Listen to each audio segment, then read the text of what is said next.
Super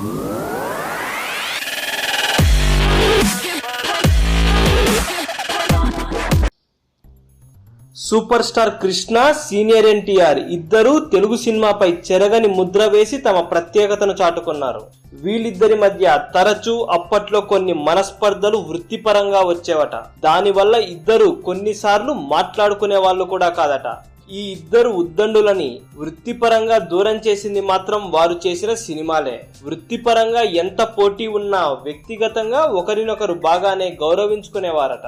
అసలు వీరిద్దరి మధ్య మనస్పర్ధలు రావడానికి కారణాలు ఏంటంటే, సీనియర్ ఎన్టీఆర్ దానవీర సూరకర్ణ చేసే సమయానికి కృష్ణ కురుక్షేత్రం సినిమా ప్రారంభించారట.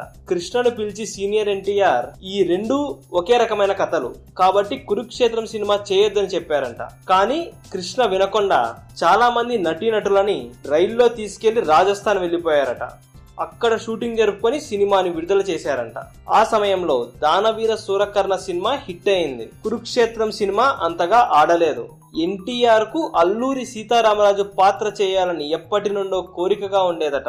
కానీ పూర్తి కథ దొరక్క అందుకోసం వెతుకుతున్న క్రమంలోనే కృష్ణ గారు అల్లూరి సీతారామరాజు సినిమాను చేస్తున్నానని చెప్పి మన్యం వెళ్లిపోయి అక్కడ అల్లూరి సీతారామరాజు చరిత్రని కొద్దిగా తెలుసుకొని వాటికి సినిమాటిక్ హంగులను జోడించి సినిమా తీసి సూపర్ హిట్ సాధించారు. ఆయన సినీ కెరియర్ లో అల్లూరి సీతారామరాజు ఒక మైలురాయిగా నిలిచిపోయింది. ఇక వీళ్ళిద్దరిలో ఎవరిది తప్పు అంటే చెప్పడం కష్టం.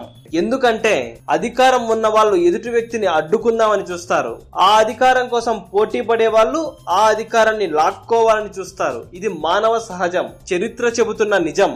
ఎన్టీఆర్ చేయబోయే సినిమాలన్నీ ఏదో కావాలనే కృష్ణ చేసేశాడని చెబుతారు. కానీ ఎవరో చేయాలని అనుకున్న సినిమాలని ఎన్టీఆర్ కూడా చేసేసి ఉండవచ్చు. ఆయనకు స్టార్ స్టేటస్ ఉండడం వల్ల అవి బయటకు అంతగా రాకపోయి ఉండొచ్చు.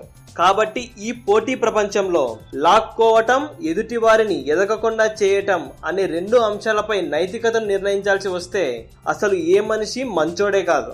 ఈ ఇద్దరు స్టార్లు ఎవరి దృష్టిలో వాళ్ళు వాళ్ళ వృత్తిపరంగా వాళ్ళ వృత్తికి న్యాయమే చేసుండొచ్చు. వాళ్ళని తప్పు పట్టలేం.